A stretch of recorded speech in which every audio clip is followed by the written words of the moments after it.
Ative o sino das notificações.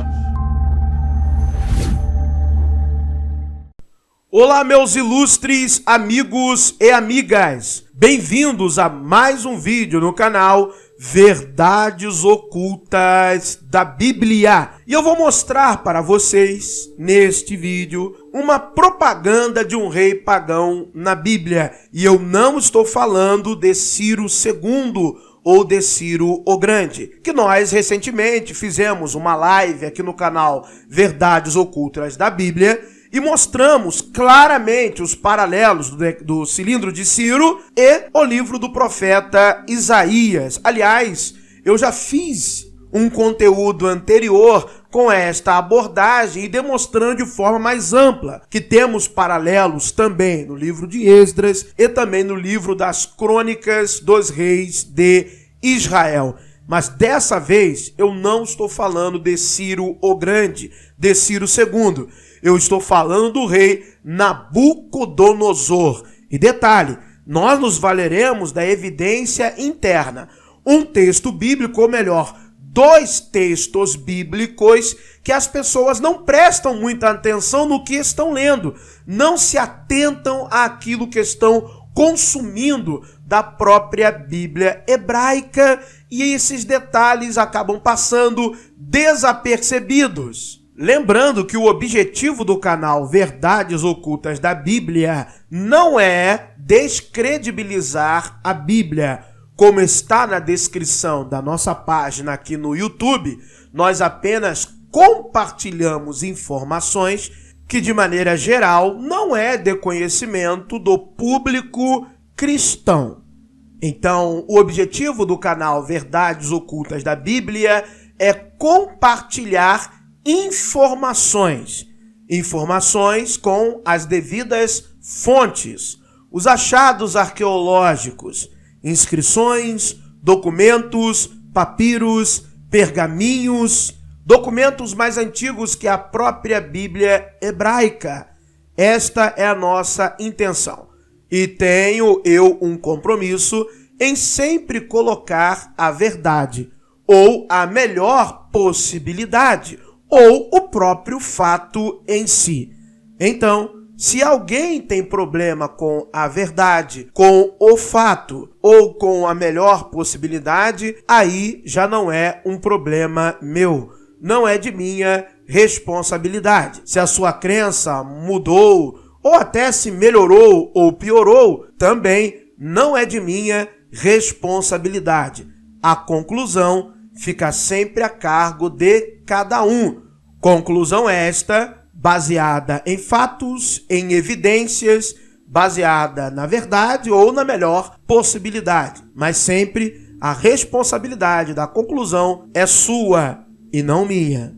A primeira coisa que eu quero deixar bem claro para cada um de nós neste vídeo é que o Deus de Nabucodonosor é Marduk. Marduk é o verdadeiro Deus de Nabucodonosor. O que temos na Bíblia hebraica, no livro de Daniel, são histórias.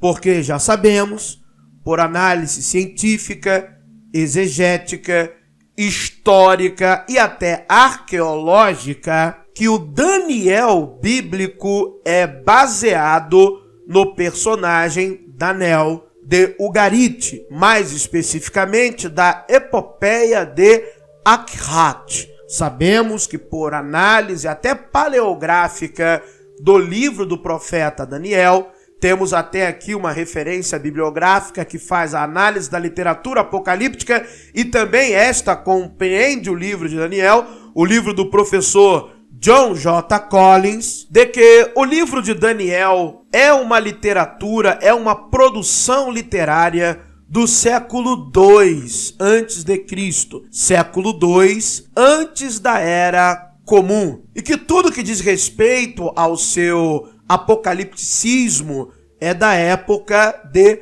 Antíoco IV Epifânio. Se refere a esta janela de acontecimentos do século II antes de Cristo, século II antes da Era Comum. A estátua de Daniel o sonho de Daniel, temos paralelos literários em literaturas mais antigas. E tudo isso eu mostrei aqui no canal. Abrimos o livro de Daniel e abrimos estas literaturas antigas, desde Hesíodo até os textos ugaríticos do ciclo de Baal. Nós mostramos claramente. Todos estes vídeos estão aqui no canal Verdades Ocultas da Bíblia, com as literaturas abertas e falando estamos das datações destas literaturas e os especialistas que as analisaram. Resumindo, o deus de Nabucodonosor era Marduk. Daniel era um personagem mítico lendário. O livro do profeta Daniel não foi escrito por alguém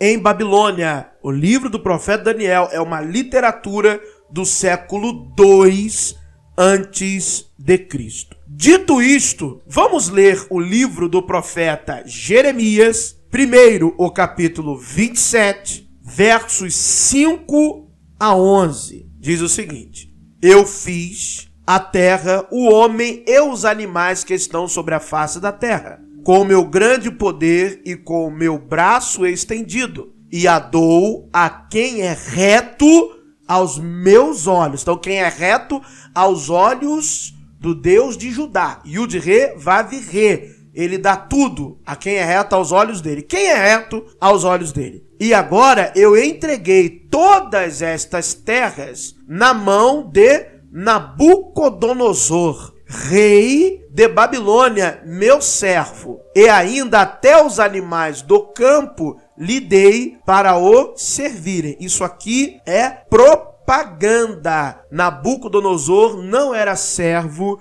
de Yud-Re, Vav-Re. Por isso que o professor José Alessandro Neves, numa análise que ele vai publicar, ele demonstra claramente que existem vários Jeremias no livro do profeta Jeremias.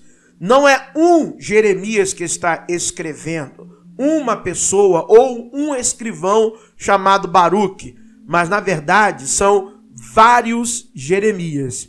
E eu até já posso lhe dizer o porquê. Porque assim como existem textos que estão, como este, enaltecendo a Nabucodonosor e a Babilônia, e eu vou trazer algo mais grave, você tem que ficar até o final, lendo a própria Bíblia.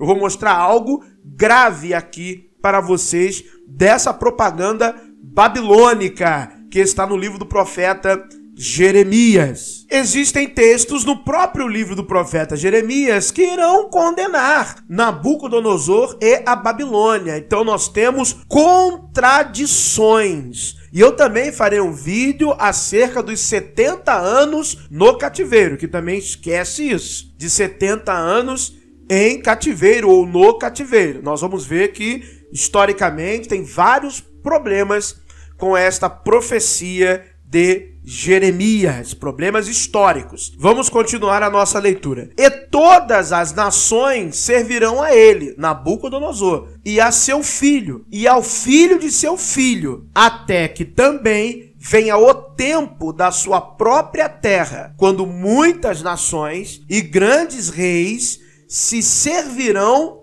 dele. E acontecerá que se alguma nação e reino não servirem o mesmo Nabucodonosor, rei de Babilônia, e não puserem o seu pescoço debaixo do jugo do rei de Babilônia, a essa nação castigarei com espada, e com fome, e com peste, diz o Senhor, até que a consuma pela sua mão. Propaganda, porque Nabucodonosor teve diversos inimigos. Diversos reinos não se subjugaram a Nabucodonosor. Alguns perderam, outros Nabucodonosor nem fez cosquinha. Então o que é isso aqui? Propaganda. Propaganda. Grande propaganda. O próprio Império Medo-Persa, vamos dizer por assim, dos medos e dos persas, era um inimigo de Nabucodonosor. Rival. Vamos botar assim, rival.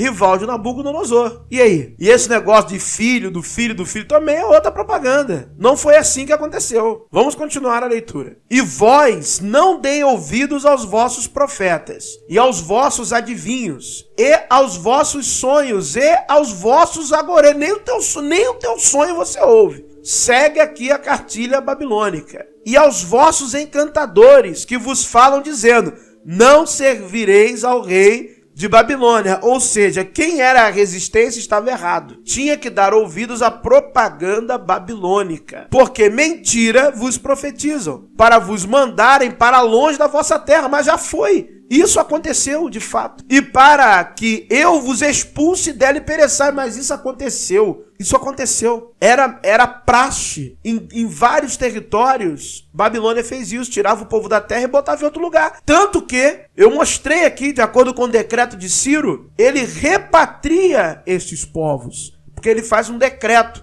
dizendo que eles deveriam voltar à sua terra. Repatriar a sua terra.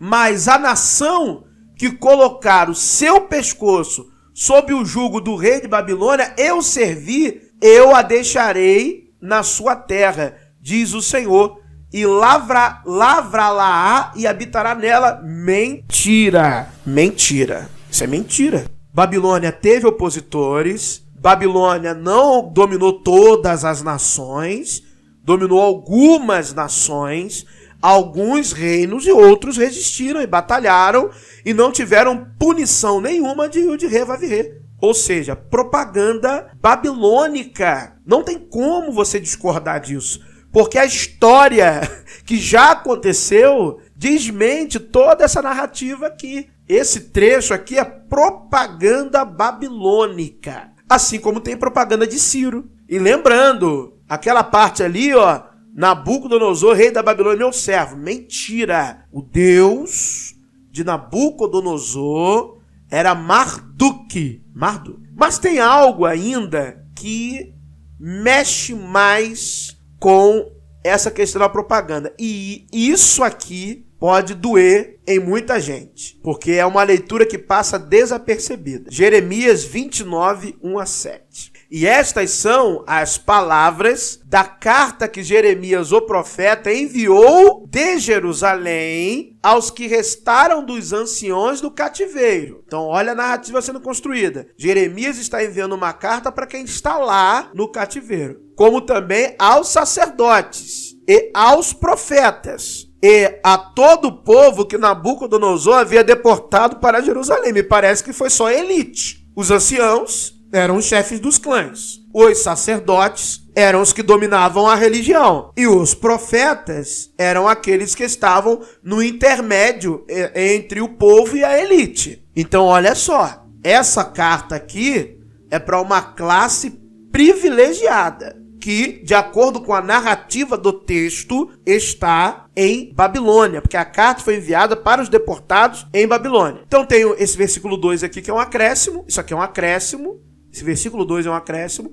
Depois que saíram de Jerusalém, o rei Jeconias e a rainha e os eunucos e os príncipes de Judá e Jerusalém e os carpinteiros e ferreiros, pela mão de Elasa, filho de Safã, e de Gemarias, filho de Ilquias, os quais Edequias, rei de Judá, tinha enviado a Babilônia a Nabucodonosor, rei de Babilônia. Esse pedacinho também é um acréscimo. Dizendo: assim diz o Senhor dos Exércitos. Presta atenção.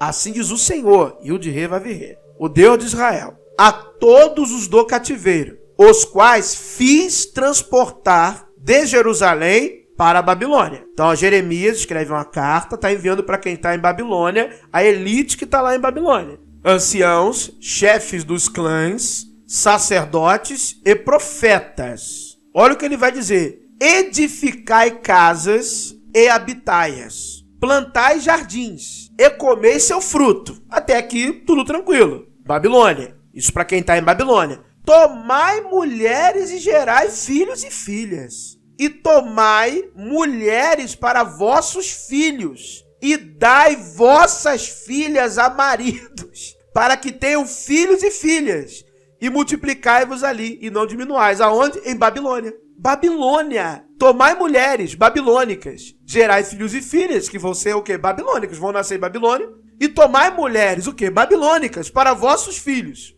E dai vossas filhas judaítas, a maridos de Babilônia, para que tenham filhos e filhas babilônicos. E multiplicais ali e não diminuais. Então isso aqui é um tapa na cara de muito fundamentalista religioso que não lê o texto bíblico. O texto, ele se autodenuncia da verdade. O que acontece no cativeiro é uma total, se assim existiu esse cativeiro, no sentido de que, deixa eu deixar bem claro, de que estas deportações são exatamente como a Bíblia está narrando. Nesse sentido que eu estou falando. Se as deportações são exatamente nos termos que a Bíblia hebraica está narrando, nós temos um grande problema, porque o profeta, ele está indo contra a lei. O profeta Jeremias aqui, ele estaria indo totalmente contra a lei. Ué, casa entre si, ué. Não foi uma elite pra lá? Continua entre a elite, ué. Não tem problema nenhum, vão se multiplicar do mesmo jeito. Ué, não tô entendendo. Por que tem que pegar mulheres e filhos, terem filhos que serão babilônicos, pegarem mulheres e maridos de Babilônia? Se a elite foi deportada, fique casando entre eles mesmo. Ora essa. Mas por quê? Porque isso aqui é propaganda. Isso aqui é propaganda. Propaganda religiosa de Babilônia. É de assimilação. Isso aqui é assimilação ética, assimilação racial, assimilação cultural. É o Jeremias dizendo, olha, vocês têm que se assimilar. Vocês serão babilônicos. E diz assim ainda, ó. E procurai a paz da cidade. Qual cidade? Babilônia, para onde vos fiz transportar em cativeiro, e orai por ela ao Senhor. Ou seja, Yud-He Vav-He está dizendo para o seu povo, através do profeta Jeremias, que ele também se tornará um dos deuses patronos de Babilônia. Será que Yud-He Vav-He está dizendo que vai fazer parte da Assembleia Divina de Babilônia? Porque na sua paz, paz de Babilônia, vós tereis paz. Isso aqui é propaganda, nada além disso. Inclusive, se você ler o texto na continuidade do mesmo capítulo 29, vai continuar dizendo, cuidado com os profetas, os adivinhos, aqueles que dizem, ou seja, quem está certo está errado, e quem está errado está certo. Mas é engraçado que Jeremias, ou este Jeremias, né, o Jeremias desse trecho, ele deveria então ser tratado a mesma forma de que o Joséfo foi tratado. Porque Joséfo expressa ideias semelhantes de não resistir aos romanos, né? Apesar de que ele mesmo fazia parte daqueles que resistiam. Mas depois ele viu a furada que era e ele muda o discurso. Transforma invasores em heróis e em semideuses e por aí vai. Mas é curioso nós observarmos que estas questões não são colocadas em pauta nos ensinos cristãos. Nós estamos vendo claramente uma propaganda política pró-Babilônia dentro do livro do profeta Jeremias. Propaganda política pró-Babilônia. É isso que nós estamos vendo e não outra coisa diferente disso. E aí nós vemos que Ciro fez a mesma coisa. Nós temos propaganda de Ciro largamente em Isaías, no livro das Crônicas, nos Salmos. Salmo 2, Salmo 110. Nós temos propaganda de Ciro na Bíblia. Vou repetir. Em Isaías, eu fiz a live aqui, eu abri os textos, tá? Então, Isaías, Esdras, Crônicas e nos Salmos. Propaganda de Ciro. Inclusive, o professor José Alessandro Neves, né? Ele falou que está escrevendo um artigo sobre isso. Sobre o louvor nos Salmos a Ciro. Teurgia para Ciro nos Salmos. Então, como que nós devemos observar o fenômeno de propaganda na Bíblia hebraica? Como exatamente é fenômeno de propaganda. Porque se Zedequias, sendo um rei judaíta, ele enfia propaganda na Bíblia, tá lá, segundo o livro dos Reis, capítulo 18, versículo 5. Eu sempre gosto de lembrar essa passagem. Segundo o livro dos Reis, capítulo 18, versículo 5, aonde Zedequias vai chegar ao descalabro, ao disparato, à descomunal mentira de falar que nunca houve rei igual a ele em Judá e em Jerusalém, nem antes e nem depois. E nós sabemos que Davi e Salomão são reis lendários, mas a lenda deles de grandes guerreiros e grandes construtores e de sabedoria, é algo que a Bíblia hebraica deixa muito bem explícito. Então, mesmo já com toda essa carga mítico-lendária de um grande guerreiro e um grande sábio filósofo, não, ele simplesmente fala: eu fui maior que Davi e Salomão. Nunca houve ninguém igual a mim. Propaganda. Então, se os próprios escribas bíblicos dos reis bíblicos judaítas se propuseram a fazer propaganda, é igual a história de Acabe, é propaganda. O Deus de Acabe não foi Baal, o Deus de Acabe era Yud-Re-Vav-Re. E nós temos achados arqueológicos provando isso claramente. Mais de um até. O Deus de Acabe era o tetragrama. O Deus de Acabe, o Deus do pai de Acabe. Então essa narrativa de o ciclo de Elias, né, tá falando com o povo, não tá falando com Acabe. É uma propaganda difamatória judaíta. Assim como tem essa propaganda de Zedequias, assim como tem propaganda de Ciro, assim como eu estou mostrando para você propaganda acerca de Nabucodonosor. Então propaganda é para ser lido, é para ser visto como exatamente é propaganda. Não é um trecho inspirado, não é um trecho em que Deus está falando, é a pena do autor, é a pena do redator com seus interesses políticos para muitas das vezes manter a própria pele intacta. Muito obrigado por terem assistido a mais um vídeo no canal Verdades Ocultas da Bíblia. Que o verdadeiro Deus abençoe a todos. Calma! Se você não crê em um Deus, tá tudo certo. Segue a tua vida. Que a sorte, a fortuna e a vitória lhe acompanhem.